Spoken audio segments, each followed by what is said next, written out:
But what precisely is the reason for the high efficiency?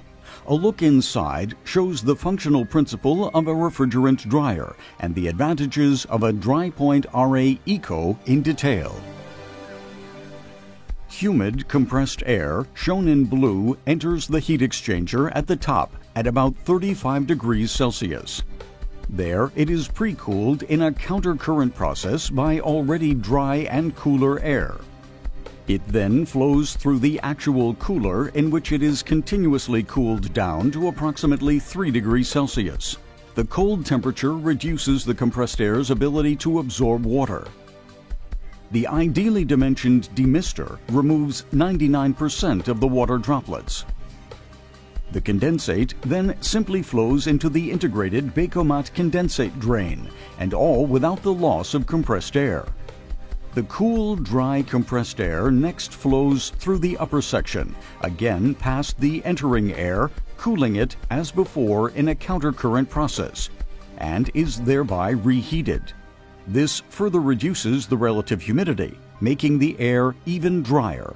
The countercurrent principle used within the air-to-air heat exchanger already increases the drying effect and the energy efficiency of the dry point RA Eco. Thanks to the streamlined construction, the compressed air passes almost resistance-free through the vertical heat exchanger without noticeable deflection.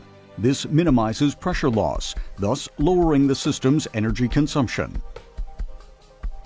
Where else does the dry point RA Eco save energy? Let's follow the refrigerant's path using a frequency-controlled system as an example.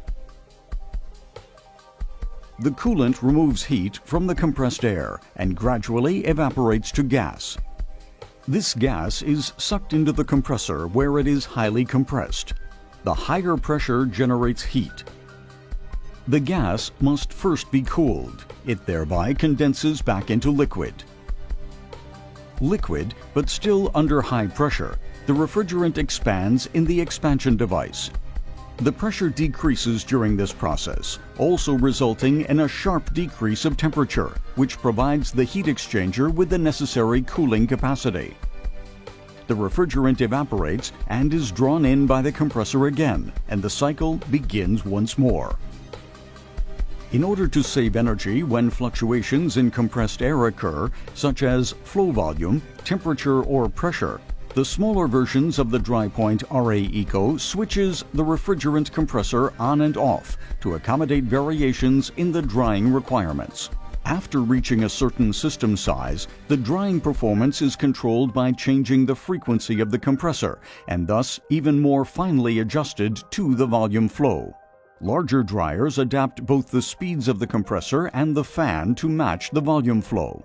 As the volume flow decreases,